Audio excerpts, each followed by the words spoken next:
It's never too early to be looking into football schedules, especially one as exciting as the Alabama Crimson in 2024. Hello, everyone. I'm Blayne Gilmer. Welcome into SEC Unfiltered, the best entity for SEC sports on the internet. Thank you so much for tuning in. We are going to be covering right here the Alabama Crimson Tide 2024 schedule. We're going to break things down, talk about storylines, give a little bit of our thoughts, some slight previews and predictions here. We won't get into final game predictions until we get a little bit closer to the season. Going to be working on all kinds of stuff over here on SEC Unfiltered. So make sure to like, subscribe, turn on notifications. But guys, let's go ahead and hop right into it here.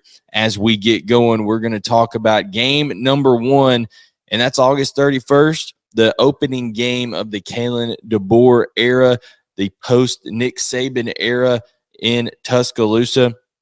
I'm just intrigued to see what the atmosphere, the environment's going to be like. How do they handle, the kind of passing of the torch? Is there any kind of pregame ceremony for Saban? What is that all going to be like? It's going to be just extremely odd, in my opinion, to not see Saban on the sideline. He'll be there in a suite, him and Miss Terry and all those kind of things, and it's going to be just an interesting spectacle. Now, the game itself won't be much of a game. Of course, Western Kentucky not known for much defense. They are known for offense, though, and TJ Finley has transferred over there. His many travels, he went from LSU to Auburn and then to Texas State, and now he's at Western Kentucky. So he will be there, probably be the quarterback for Western Kentucky. And, that will be maybe a test for the young secondary there, as Alabama lost a ton in the secondary, has had to bring in a lot of pieces. But overall, this game is a difficulty of like 3 out of 10. Okay. It's not a big deal. A nice game to kind of get the Kalen DeBoer era going, get that offense off and running, get the quarterbacks. And I do say quarterbacks because they'll probably get to play multiple in this game, get them assimilated to the offense. And like I said, get that defense, any kinks worked out of it early with some of the young talent that they'll be playing on defense. But a very, very nondescript opening game, going to be just fine. Game number 2, USF. We all remember what this was. It was kind of a catalyst for Alabama's season last year. They had, fooled around with, is Milroe going to be the quarterback? Is he not? Saban played the other two and was not able to get much success on the field down in St. Pete, the Tampa area where USF is. They played that game on the road, which was odd to me that they did a home and home, and the first one was at USF, but now USF comes to Tuscaloosa.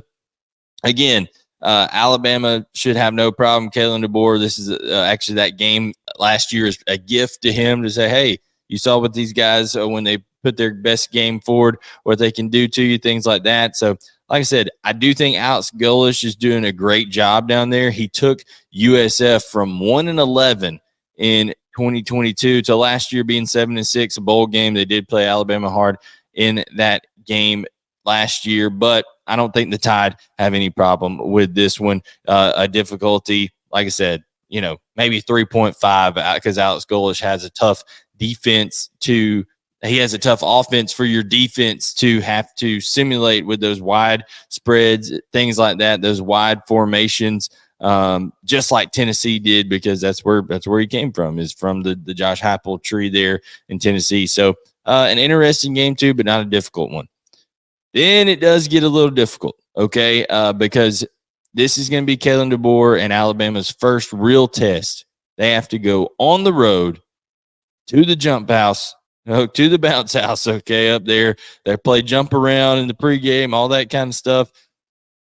Kalen DeBoer, a very, very great offensive mind, goes up against Luke Fickell, a great defensive mind, okay, and he's going to be over there and just have, a physical Wisconsin team. The level of physicality is going to pick up when Alabama goes on the road to Camp Randall and plays the Wisconsin Badgers. I just think this is a fascinating game because this is the final game before you kind of get into the SEC schedule, and it is a big one with the SEC and the Big Ten matching up here. I'm sure this will be a primetime slot game.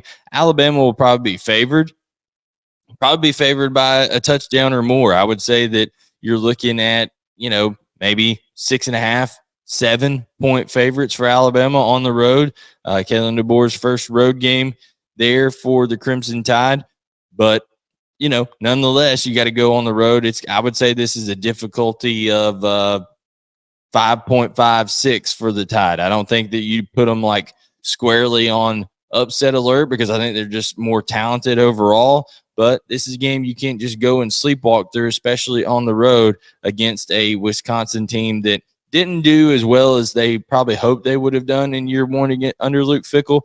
So we'll see going forward. But then you get a bye week, and they're going to need that bye week to rest up. So real quick before we get to the next game, guys, we do want to mention to everyone that we would like to tell you, hey, with the Chiefs and the 49ers gearing up for an epic showdown in Las Vegas with the Super Bowl right around the corner, you've got a front row seat with MyBookie. Whether you're aiming to cash in on the big game or just looking to have a good time with friends, MyBookie brings you true Vegas experience to you with a huge selection of pregame bets. You can wager on anything from the opening toss to the color of Taylor Swift's sweater, which is something we didn't think we'd be saying in 2020.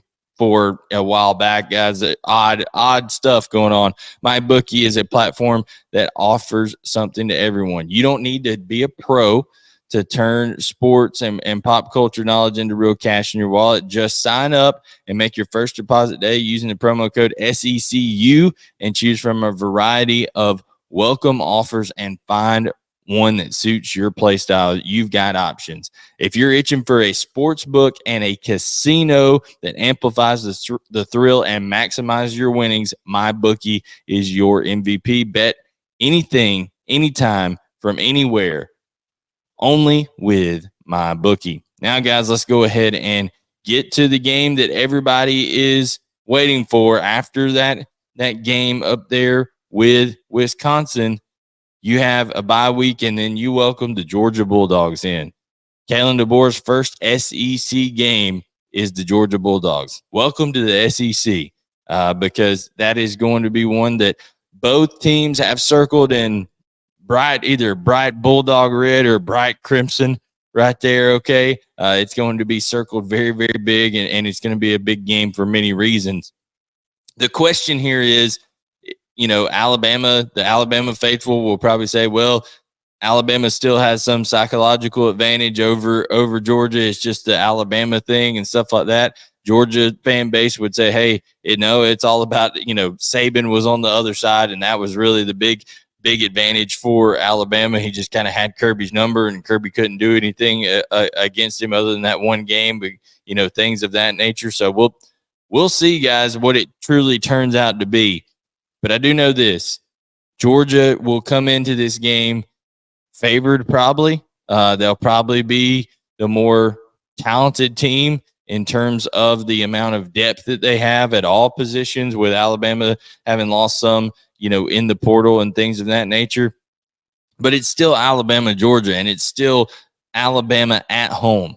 Okay. And Kalen DeBoer's offense, I'm sure, will do plenty of things and have put plenty on film that will have stressed that defense of Georgia's in terms of their preparation and things of that nature. And they still have Nick Saban right down the hallway to come and consult and say, hey, Kalen, just so you know, these are the things that disrupt this defense that Kirby's running. I know, because it was the same defense that I ran, and here's how you kind of go against it and things of that nature. So they'll still have that influence there. But a massive game, very difficult game. I would give this one a difficulty rating of, 9 out of 10. The only way it could get more difficult is if it was at Georgia. So I would say this is definitely the most difficult game that Alabama is going to play, just from a personnel standpoint, from a timing standpoint, being the first SEC game. It is a rude welcoming to the SEC, and we'll see how things turn out. But like I said, I wouldn't just totally count off and say, okay, well, Nick Saban's not there, so the Tide aren't going to be. I would say, hey, until Georgia beats Alabama, okay, in this environment in Tuscaloosa, then you still gotta give a little bit of a lean to the Tide, in my opinion. Here, Game 5, Vanderbilt away. I mean, it is away, but I would give it a difficulty of like a 4. Okay, Vanderbilt 4 out of 10. Vanderbilt's just a terrible program right now, and Alabama will have no problem going to Nashville. Ought to be a fun environment for the Tuscaloosa fans. Getting to go from the state of Alabama, go up to Nashville for a weekend, have a good time. October 5th, Game 5, away game, easy one for the Crimson Tide. Game 6, home against South Carolina. I don't think South Carolina will be very good. Okay, I just don't. I think Shane Beamer's struggling. I think they continue to struggle. I think Alabama wins this one big. I think it'll be a deal where you're talking about a South Carolina team that at this point in the season will already probably have a couple of losses, and Alabama will be in sense of urgency mode, depending on what happens in that Georgia game, and just continuing to go right along here. So I think that October 12th matchup, I would say give a difficulty of about 5 for South Carolina here. Tennessee away game, Knoxville. This is a big one. Okay, other than they will have benefited from going up to Wisconsin and being in that environment, but it is going to be nothing. And I mean nothing like the environment that Kalen DeBoer and company are going to step into when they take on the Tennessee Volunteers in Neyland Stadium. I'm so glad, even with all of the stuff that's went on with the expansion and things of that nature, that the SEC kept this the third Saturday in October. That is just a great tradition. I'm glad that we're keeping some of these traditions here in the new SEC. And listen, Tennessee has a quarterback, and at this point in the time in the season, they may have the better of the 2 quarterbacks on the team. Just depends. We don't know what's going to happen injury-wise. We don't know what's going to happen, how Jalen Milroe is going to take to Kalen DeBoer's system. We think we have an idea. We think he'll be successful. We don't know. We don't know how things are going to go down, but we saw Nico Iamaleava for Josh Heupel in that bowl game against Iowa, and we saw, even though Iowa is always terrible offensively, okay, they are very, very good defensively, and they couldn't stop Tennessee. Okay, Nico and company had a great showing. I think you're going to see Nico Iamaleava, with this being his team going forward. I think it's going to be a very, very high producing offense for Josh Heupel and company. They got a talented receiver in Chris Brazzell coming in. They got some key guys returning, and some key offensive linemen returning. So it's going to be a tough matchup. I think I would give this one a difficulty rating for Alabama of about a 8.5 out of 10, because I don't think Tennessee quite has the depth that Georgia has, as I gave it a 9 earlier when Georgia came to Tuscaloosa. But I think that the Vols, this is a rivalry game, and there's going to be a lot on the line, playing very hard, and everybody remembers what happens the last time these two played in Neyland, a classic that the Vols came out on top and ended up throwing the goalpost in the river. So we'll see what happens here. But Game 7, that's a difficult one, and now we're starting to see the teeth of this schedule. I will say this: if Kalen DeBoer and company come out of this schedule with 1 loss, then he's SEC Coach of the Year. He's the National Coach of the Year, because it is a gauntlet right here once it starts getting into October 19th, because you go from a Tennessee team, and you already played Wisconsin, already played Georgia, and now you're going to face a Missouri team that, guys, very likely, and this is not hyperbole, the Missouri Tigers could be undefeated, be undefeated on October 26th. They get a bye week. They have to go to Kyle Field. That's a tough matchup, but I trust Missouri more than I do Texas A&M right now. So that'd be 5-0. They play UMass. That's 6-0, and then they play Auburn at home before they play Alabama. I think you're talking about a Missouri team that could very easily be undefeated coming into Bryant-Denny Stadium with a experienced quarterback in Brady Cook, with a talented weapon in Luther Burden, with a offensive coordinator in Kirby Moore that Kalen DeBoer knows very well. Okay, Kalen DeBoer knows him very well because he worked for Kalen DeBoer at Fresno State. So we'll see what happens here, but this is a tricky game and one that cannot be overlooked. I'm going to give this one a difficulty rating of a 8.5, just slightly under that of the Georgia, when Georgia had to come to Tuscaloosa, because I think Eli Drinkwitz and company are starting to build something special there in Missouri, and they're doing a great job of pulling kids out of Arkansas, pulling kids out of the surrounding states around Missouri, and then also locking down people in that St. Louis area. So I think a very intriguing game in Game 8 there at home. Then you go from Tennessee away, Missouri at home, LSU away. My goodness, guys, this is a gauntlet of a schedule. Like I said, if Alabama has one loss, if they even have two losses in this season, and they're close losses, they're going to make the playoff. Okay, Alabama's going to make that 12-team playoff because this schedule is brutal. I mean, absolutely brutal. We always know what it's like when LSU and Alabama get together. The stakes are always high, and that won't be any different here. Brian Kelly, of course, is going to be having Garrett Nussmeier at the helm now, so a little bit different, but they're always explosive on offense. The defense is what has to improve tremendously for LSU.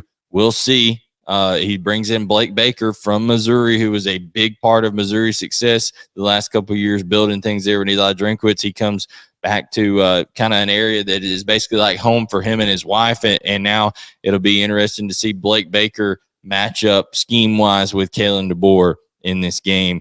I say a difficulty of this is a 9. Anytime you got to go on the road to LSU, particularly if it's a night game and you got all those liquored up Cajuns down there, that atmosphere, it's going to be electric. So I say that difficulty is a 9.